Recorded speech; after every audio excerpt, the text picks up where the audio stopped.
gente fala da escolha, a gente também pode colocar os nossos dois líderes aqui, o presidente atual da República, que declarou voto à Câmara, ela falou, na verdade, que está torcendo pela vitória dela, Kamala Harris, e Jair Bolsonaro, o ex-presidente, que a gente sabe desde sempre, um apoiador de Donald Trump. Ontem, Bolsonaro gravou um vídeo de apoio a Donald Trump. Na mensagem, ele diz que o candidato republicano é a certeza de um mundo melhor. Bolsonaro se apresentou como um líder brasileiro que está inelegível sem ter cometido um crime sequer. Ele gravou o vídeo em português, mas colocou a legenda em inglês lá também para o público americano. Vamos assistir. A volta de Trump, a certeza de um mundo melhor, sem guerras, terrorismo e o retorno da liberdade em toda a sua plenitude. Em nome dos brasileiros que amam a Deus, amam o Estado de Israel, respeito à família, à propriedade privada, o livre comércio e a liberdade de expressão, os nossos votos de sucesso. Jair Bolsonaro, ex-presidente da República, inelegível, sem ter cometido um crime sequer. Estamos juntos. Aí teve esse bonezinho também para complementar o cenário, né, Josias? Vamos lá, essas falas de Jair Bolsonaro, esse apoio a Donald Trump, que impacto isso tem aqui no Brasil, né, Josias? Não sei se tem algum impacto nos Estados Unidos, nos brasileiros que moram lá, mas a ligação entre eles já é tão clara e nítida que fica meio até óbvio, não? É muito óbvio. E o efeito prático nos Estados Unidos é zero, nulo, né? Evidentemente, o Bolsonaro, quando faz uma manifestação pró-Trump, ele está fazendo uma manifestação em favor de si mesmo. A vitória do Trump cria estimula uma onda conservadora que já está presente na Argentina, já está presente em outros países e contribui para o cenário que o Bolsonaro tenta recriar, né? E ele imagina que esse retorno, ou eventual retorno do Trump à Casa Branca, favorecerá o movimento que ele comanda no Brasil, um movimento de vitimização, de busca de uma anistia no Congresso Nacional ou de uma reversão dos resultados adversos a ele no Judiciário. Por ora, ele foi condenado apenas à inelegibilidade. O TSE o declarou inelegível.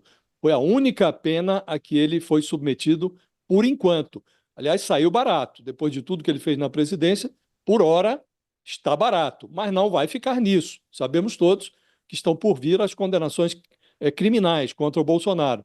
E ele imagina que uma eventual vitória do Donald Trump criará um ambiente mais favorável para que ele obtenha a sua reabilitação política para poder concorrer às eleições presidenciais de 2026 no Brasil. Eu troquei uma mensagem de zap com um ministro do Supremo, agora cedo, perguntando para ele se ele achava que uma vitória do Trump poderia influir no andamento desses inquéritos que correm contra o Bolsonaro. Ele respondeu uma frase muito seca: chance zero de influir. Então, do ponto de vista judicial, é muito improvável que a eventual vitória de Trump nos Estados Unidos contribua para reabilitar o Bolsonaro. Se isso não acontece no judiciário, a outra alternativa é o legislativo. Hoje, no Congresso Nacional, a proposta de anistia do Bolsonaro é minoritária. Ele não tem maioria para aprovar a anistia, ainda não tem maioria nem para aprovar a anistia dos encrencados lá no 8 de janeiro. A autoanistia, a anistia dele próprio, aí mesmo é que a maioria ainda não se formou. Está longe disso, né, de se formar uma maioria pró-Bolsonaro no Congresso, pró-anistia do Bolsonaro. Então, o efeito desse apoio do Bolsonaro, Fabiola, ao Donald Trump é nulo. Frases do Bolsonaro, Thales, que eu te jogo e reforço aqui no vídeo que ele divulgou. Primeiro, Trump, o maior líder conservador da atualidade.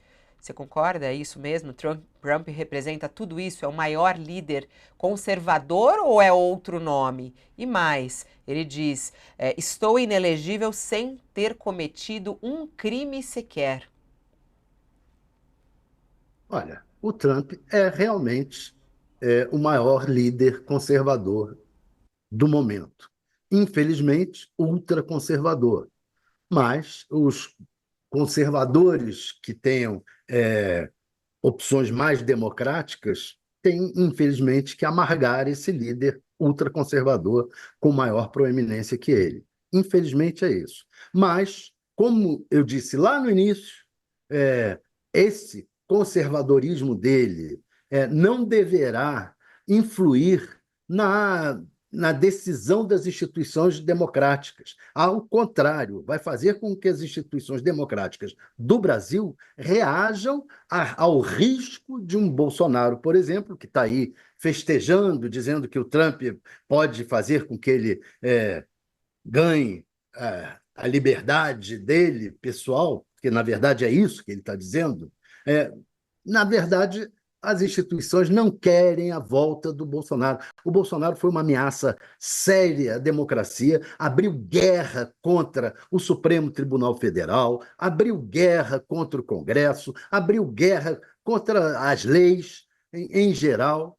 Então, esse cidadão, se houver a vitória do Trump, o risco, o medo de que o Bolsonaro volte vai ser maior ainda nas instituições democráticas. Essa é que é a situação. Então, o Bolsonaro está aí festejando erradamente, porque não vai ter essa possibilidade de se aproveitar da vitória do Trump, de uma eventual vitória, que pode ser que não ocorra. No momento, as pesquisas estão colocando não só o empate, como uma ligeira vantagem para a Câmara. Vamos ver se isso se confirma. De qualquer maneira, vai se confirmar um ambiente de exacerbação de ânimos lá nos Estados Unidos. Talvez aqui exista alguma exacerbação de ânimos, mas as instituições já superaram isso aqui no Brasil. Já superaram. Então, é provável que o Bolsonaro, que essa turma não tenha grandes benefícios pela eleição do Trump. Vamos ver, mas há tanto que o Lula já se antecipou e está apostando na Câmara. O Lula está raciocinando da seguinte forma: ferrado, ferrado e meio. Se tiver o Donald Trump, vai ser um problema para mim, especialmente do ponto de vista ambiental. Vou ter que encarar esse problema. Mas é da vida. Um líder tem que estar disposto a enfrentar essas situações. O Trump eleito vai ser uma pedra no sapato do Lula e até do Brasil. Mas ele vai ter que se dobrar algumas coisas. Por exemplo, ele vai entregar o Brasil à China economicamente? Cada espaço que o Brasil perca nas negociações, nas transações comerciais com os americanos, vai ser ganho de espaço do Brasil com a China, para a China. Então, não sei se é uma política razoável para o Trump, se ele não vai ter um certo pragmatismo, alguém vai colocar no ouvido dele algum pragmatismo e dizer, olha, brigue com Lula, não se dê bem com ele, mas não envolva as questões financeiras. Por exemplo, as questões militares americanas. Os militares americanos não estão amarrados ao Trump. E eles querem ter uma boa relação com os militares brasileiros, que também não estarão amarrados ao Trump. Essa é a situação em geral. Os militares brasileiros sofreram muito por se juntarem, se amarrarem ao Bolsonaro. Vão querer se colocar de novo nessa situação? De forma alguma. De forma alguma.